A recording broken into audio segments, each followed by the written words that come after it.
Toutes les langues évoluent au fil de l'usage des mots, des expressions, des tournures de phrases. C'est normal. C'est ce qui fait qu'une langue n'est pas figée, mais qu'elle est dite vivante. Certains mots tendent à disparaître, à être remplacés par d'autres. De nouveaux mots apparaissent. Mais il y a aussi certains mots qu'on utilise de moins en moins parce qu'ils ne sont pas politiquement corrects, parce qu'ils dérangent la sensibilité d'un grand nombre. Parmi ces mots-là, on trouve aujourd'hui le mot péché.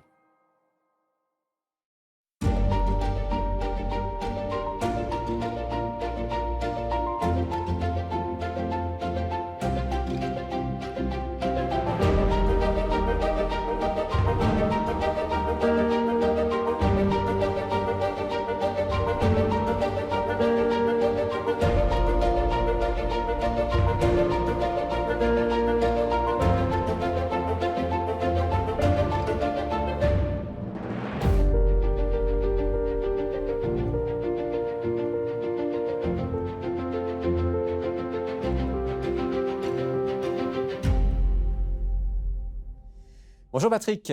Bonjour Rémi. Alors aujourd'hui, c'est le temps de Pâques et on va parler du péché. Ça peut sembler un petit peu bizarre pour nos auditeurs. Une mission de Pâques, on devrait parler de Jésus, de sa mort, de sa résurrection. En fait, on va en parler d'une certaine manière parce qu'il y a un lien entre notre question de départ.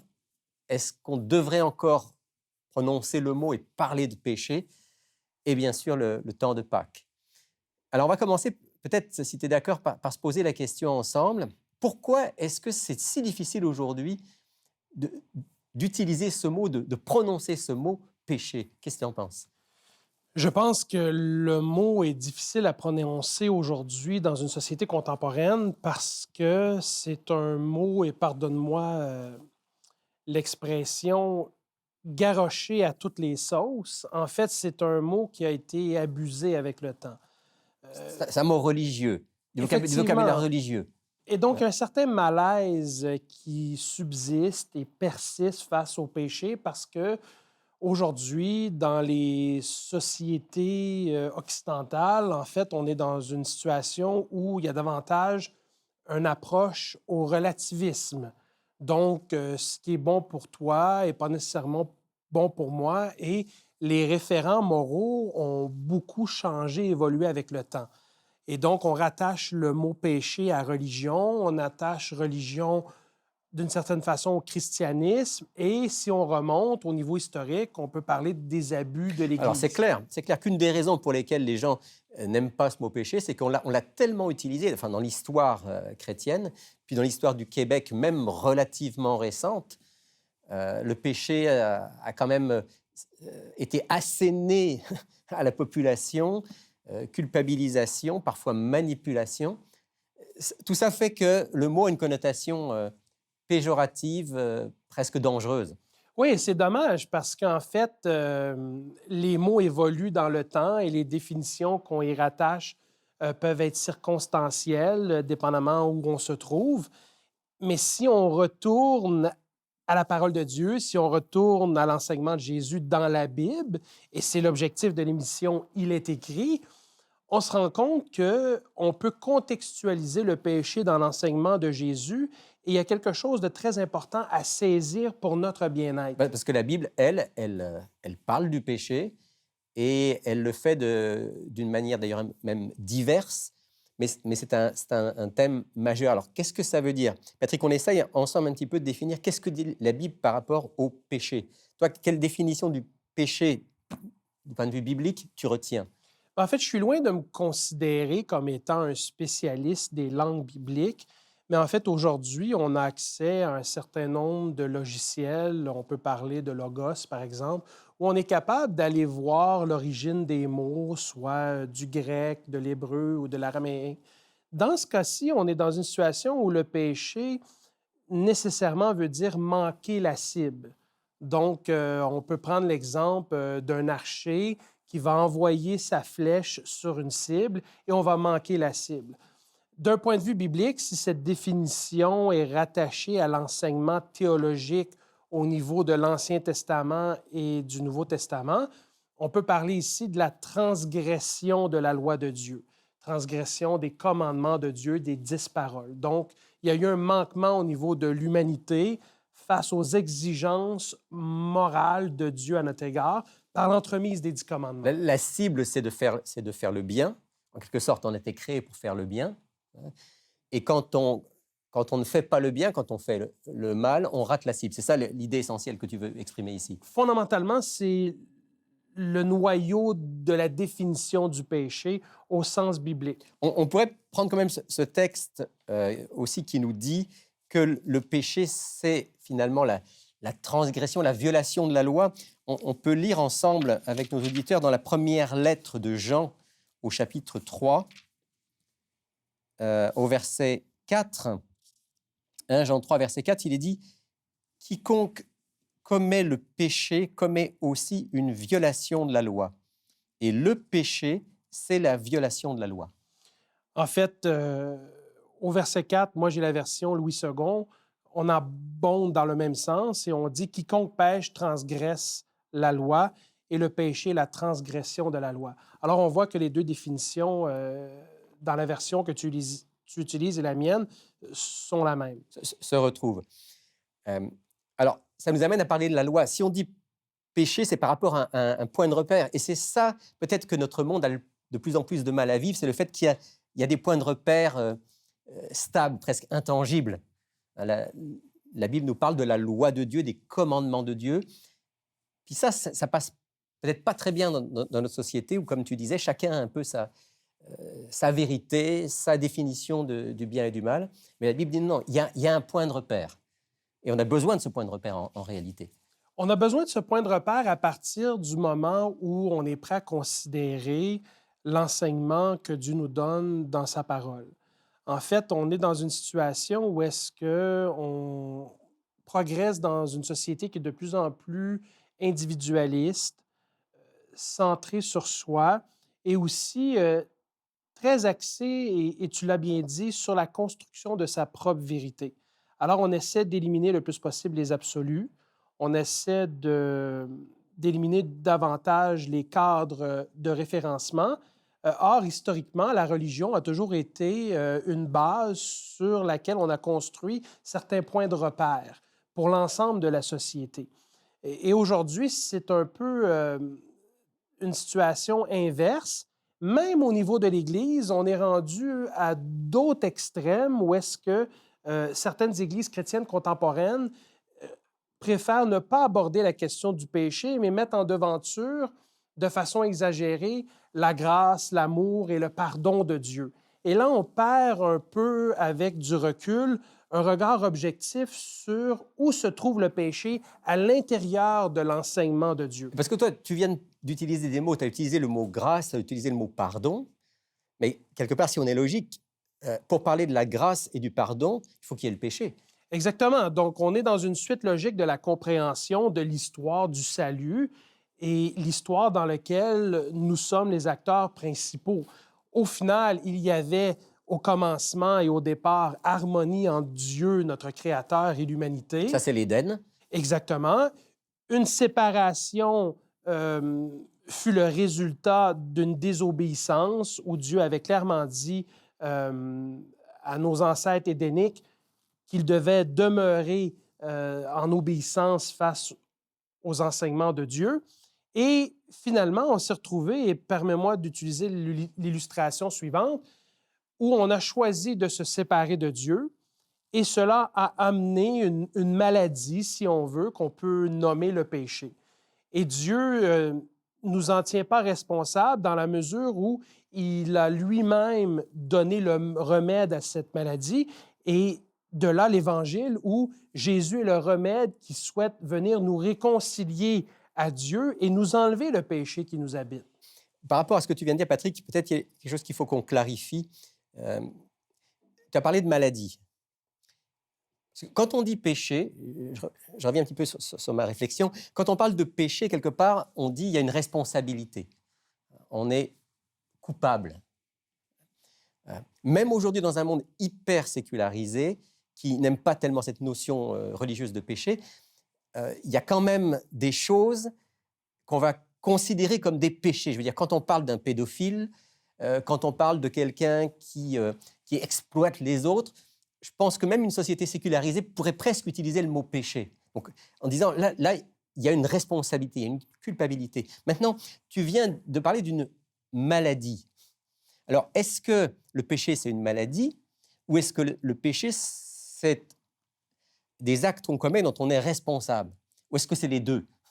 Ben, en fait, il y a toute la question du fait que lorsque Adam et Ève ont péché, ils ont amené, en tant que représentants de l'humanité, l'ensemble de l'humanité dans une condition que la Bible définit comme étant le péché. Donc, on est tous pécheurs, j'allais dire presque génétiquement, par transmission de génération en génération. Effectivement. Donc, c'est quelque chose qui nous habite de façon intrinsèque, mais à un moment donné, dans l'évolution de la personne humaine, on se retrouve face à des décisions conscientes et on va commettre par choix le péché. Et donc, c'est l'idée d'être affecté par le péché et infecté par le péché d'une certaine façon. Donc, on est à la fois, moi j'aime bien le dire comme ça, on est à la fois victime et responsable. Exactement. Et donc, il y a une situation où quand on dit on est responsable devant le choix qui est placé devant nous. Absolument. C'est-à-dire que, bon, moi, je n'ai pas demandé de naître et d'avoir la vie. J'en suis reconnaissant parce que j'ai l'opportunité de voir les bienfaits de la vie qui m'est donnée en cadeau par Dieu. Mais en même temps, lorsque je réalise à travers les Écritures, à travers les partages bibliques auxquels j'ai été exposé à travers ma vie, que ce soit mes parents qui m'ont parlé de Dieu et de notre situation, notre condition et tout, je dois éventuellement prendre une décision face à qui je suis au regard de Dieu. Donc, la question, comment est-ce que je vais faire pour me réconcilier avec Dieu, sachant que je suis séparé de lui par le péché? Est-ce que je veux cette réconciliation? Est-ce que je veux cette relation avec Dieu? Est-ce que je veux finalement avoir la capacité de faire le bien? En fait, c'est un choix, ça. Exactement. Et donc, on peut parler d'un virus et au final, il y a un remède, un antidote à ce virus et il nous a été donné gratuitement par l'entremise de ce que Christ, et là on parle de la Pâque, ce que Christ a fait pour nous à la croix. Et on a une décision personnelle, et cela nous renvoie à notre propre responsabilité de dire à Dieu, est-ce que oui ou non, on veut prendre l'antidote ou le remède à ce virus qui nous habite. Alors, est-ce qu'on peut, Patrick, aller un petit peu plus loin là-dessus? Tu l'as dit, on est dans le temps de Pâques, on parle du Christ. En quoi est-ce que Jésus est le remède? En quoi est-ce qu'il vient, en quelque sorte, apporter la solution au problème du péché dans nos vies? Il le fait de différentes manières. Il le fait déjà, me semble-t-il, par sa vie. Jésus, la Bible nous dit que c'est le seul qui n'a pas péché, justement, qui ne s'est pas coupé de son Père. Et donc, sa vie est déjà un exemple extraordinaire. C'est un point de repère extraordinaire pour nous, encore plus extraordinaire que la loi. La loi de Dieu est un point de repère, parce qu'elle nous dit voilà le bien, voilà le mal. Mais le Christ, c'est un point de repère encore plus extraordinaire, parce que lui, il ne dit pas simplement voilà le bien, voilà le mal. Il vit ce qui est bien. Et dans ce sens-là, le Christ est déjà celui qui vient résoudre le problème du péché en vivant une vie d'homme et en nous montrant ce que c'est que d'être en relation avec Dieu et de faire le bien. En même temps, on est dans une situation où est-ce que il faut associer notre relation avec Dieu et notre désir de mettre en pratique ses enseignements comme étant une opportunité à l'épanouissance, une opportunité à la croissance personnelle, une opportunité au bien-être. En fait, et j'ai le privilège d'être papa de 4 enfants qui sont maintenant, pour la plupart, à l'adolescence. Et je me rends compte qu'on a beaucoup de discussions sur la question des interdits, ce qu'ils ont droit ou n'ont pas le droit de faire. Et je me retrouve étonnamment dans des conversations où je dois donner le pourquoi du comment. Donc, ce n'est plus suffisant de dire je ne veux pas que tu mettes ta main sur le four parce que tu vas te brûler. Je dois expliquer en quoi consiste la brûlure, pourquoi ça va faire mal, quelles sont les conséquences. Et d'une certaine façon, malheureusement, dans la société où on vit aujourd'hui, on a beaucoup de difficultés à se faire dire quoi faire, à se faire imposer des standards, des recommandations, des façons d'être. Or, quand on regarde dans la Bible, on doit partir du principe de l'amour de Dieu et de notre Créateur qui veut notre bien fondamentalement. Et quand Dieu nous demande de faire quelque chose, c'est jamais dans le but de le présenter comme un interdit ou est-ce qu'en fin de compte, on va être privé d'un bien-être quelconque ou d'un bienfait quelconque. Et ça prend un certain niveau de maturité spirituelle et de cheminement avec Dieu pour comprendre que Dieu nous demande d'évoluer dans un certain cadre, donc ses enseignements, ses commandements, mais tout ça, c'est pour notre bien, pour qu'on soit heureux. Un des 10 commandements, c'est de ne pas commettre l'adultère. Et c'est probablement un des commandements les plus remis en question aujourd'hui. Et quand on regarde, et je ne veux pas porter de jugement sur quiconque, mais la société telle qu'elle est présentement, du moins en Amérique du Nord, et on peut parler plus précisément du Québec, je ne peux pas concevoir comment quelqu'un pourrait justifier, dire, moi, en fin de compte, ça me fait énormément de bien d'être infidèle à mon épouse et pour telle et telle raison, je vais continuer à agir de la sorte, alors qu'il y a des conséquences très claires, de mon point de vue, sur la personne qui va choisir de poser ce geste, non seulement sur elle-même, mais sur l'épouse et s'il y a des enfants dans le couple, il y a là toute une déclinaison des enjeux potentiels néfastes qui peuvent se manifester. Pour prendre un exemple parmi tant d'autres. Alors, c'est important de contextualiser l'enseignement de Dieu dans la Bible et de dire, si Dieu dit non, et le non est égal au péché, l'interdit, c'est pour notre bien. Et si on ne comprend pas pourquoi c'est pour notre bien, à ce moment-là, on a une responsabilité devant Dieu, dans une maturité spirituelle, de dire, Seigneur, j'ai besoin que tu m'aides à comprendre pourquoi tu ne veux pas que je fasse ceci. Et ce qu'on oublie, c'est que quand Dieu nous demande de faire quelque chose ou de ne pas faire quelque chose, il nous donne son esprit et sa puissance agissant en nous pour nous rendre désireux d'agir comme il le souhaite et nous aider à poser le geste qui nous permet d'agir comme il le veut. Maintenant, Patrick, quand on l'a commis le péché, parce que on se parle là en tant que chrétiens qui voulons faire la volonté de Dieu, mais si on est honnête, toi comme moi, on doit dire que régulièrement, il nous arrive de faire le mal, de commettre le péché, que ce soit en pensée, que ce soit en parole, que ce soit en action. Là vient aussi le message de Pâques, qui est de dire que Dieu nous aime tellement qu'il veut que nous puissions trouver le pardon. Parce que le pardon, le péché, pardon, c'est grave. Si Dieu devait juste nous traiter selon sa justice, ça voudrait dire coupable, condamné. Mais la bonne nouvelle, c'est que le pardon est possible. Effectivement, le pardon est possible et je pense que c'est important de partir de l'enseignement du Christ dans la Bible. Et le danger, c'est se perdre dans les explications théologiques du péché. De mon point de vue, il est important de ramener et de contextualiser le péché dans le quotidien du chrétien. Dans ce cas-ci, en ce qui me concerne, quand j'ai une relation vivante avec Dieu jour après jour, c'est-à-dire que je lui parle, je le cherche dans la prière, je le laisse me parler par les circonstances de la vie, les impressions du Saint-Esprit sur mon cœur et aussi ce qu'il a à me dire dans sa parole, il m'arrive quand même de prendre des mauvaises décisions et de pécher, pour ainsi dire, en pensée, en parole ou en action.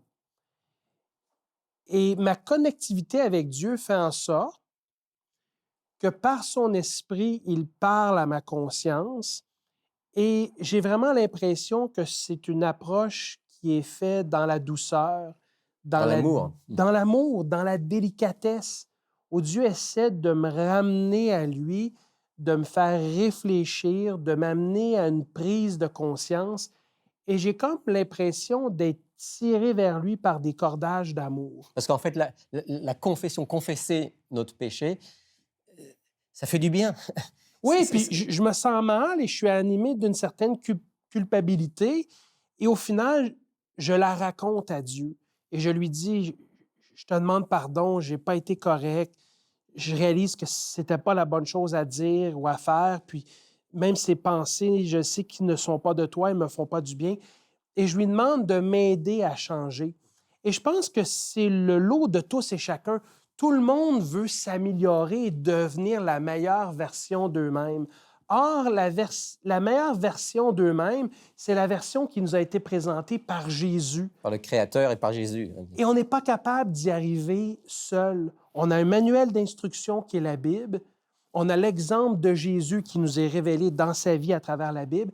Et en plus de cela, on a la puissance du Saint-Esprit qui nous est donnée et qui a la possibilité de nous habiter pour nous aider à parvenir à cette meilleure version de nous-mêmes.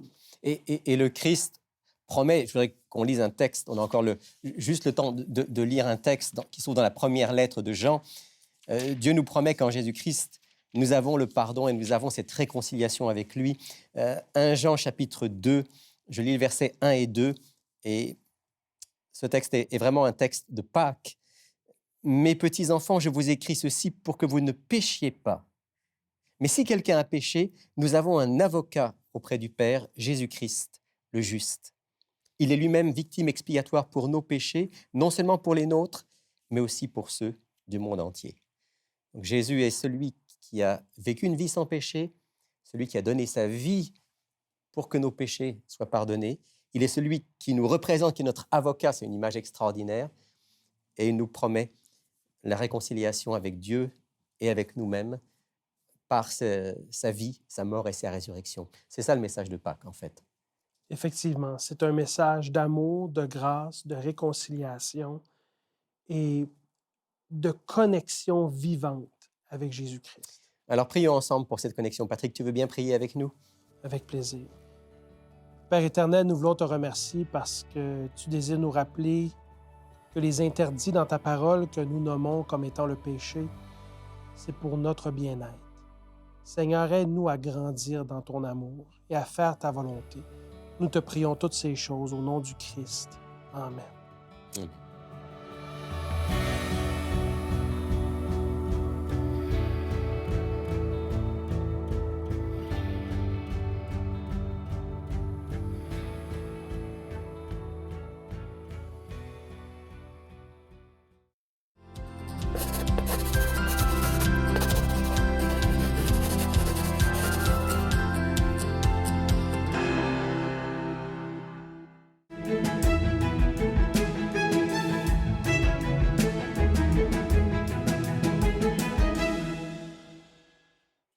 Il est écrit divers moyens de vous aider à progresser spirituellement, à approfondir dans la parole de Dieu, à mieux connaître notre Créateur. Et cela peut être fait à travers des cours bibliques que nous offrons par correspondance. J'en ai 2 présentement avec moi. Nous en avons d'autres et il y en aura d'autres qui vont s'ajouter à fur et à mesure. Donc, celui que j'ai entre mes mains est très aimé, très apprécié par la plupart de ceux et celles qui passent à travers ce cours-ci. Le cours contient 26 leçons et c'est le cours découverte.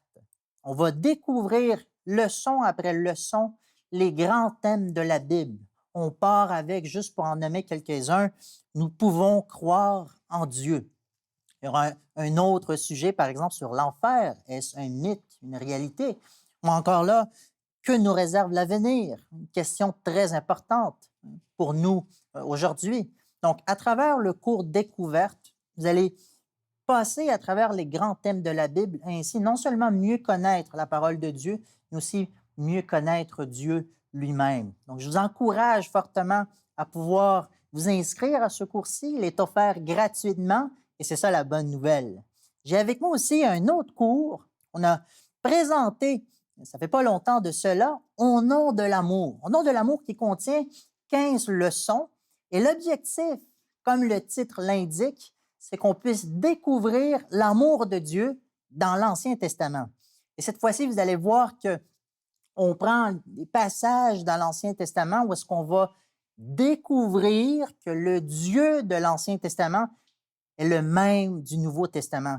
Ce n'est pas vrai que dans l'Ancien Testament, nous avons un Dieu qui est méchant, qui est vivant à la colère, que dans le Nouveau, on a un Dieu d'amour, un Dieu de paix. Non, non. À travers le cours Au nom de l'amour, nous allons découvrir que ce Dieu de l'Ancien Testament est le même du Nouveau Testament. Donc, encore une fois, je vous encourage à pouvoir faire cette découverte-ci avec le cours Au nom de l'amour. J'ai également entre mes mains un ouvrage qui est très apprécié par la plupart de nos auditeurs. C'est un livre à lire une fois, à relire plusieurs fois, parce que c'est un livre qui nous présente le Dieu qui nous est présenté dans la Bible. Le titre, La voix de l'espérance. C'est un ouvrage qui a été écrit à la fin du 19e siècle, en fait par une femme qui est née aux États-Unis. Elle commence du premier chapitre à nous présenter ce Dieu d'amour. Comment est-ce que moi, pécheur, je peux avoir accès à entrer en communion, une relation avec le Dieu de la Bible? Et chapitre après chapitre, aux alentours de 13 chapitres, 120 pages, nous allons découvrir que nous avons un Dieu qui nous attend les bras ouverts fois après fois. Donc, je vais vous encourager, si ce n'est pas votre cas, vous n'avez pas encore passé à travers ce petit livre, La voix de l'espérance, je vais vous encourager à vous le procurer, ainsi votre vie spirituelle grandira énormément. Donc, pour 5 plus les frais de port, vous pouvez l'avoir chez vous et découvrir davantage ce Dieu d'amour que nous avons. Donc, je vais vous encourager, que ce soit à travers des cours bibliques, que ce soit à travers de la littérature chrétienne, notamment La voix de l'espérance, à découvrir davantage notre Dieu et non seulement à savoir qui il est, mais à avoir une relation sincère avec lui et à progresser spirituellement. D'ici là, je vais vous souhaiter une bonne journée, que la grâce de Dieu puisse être avec vous.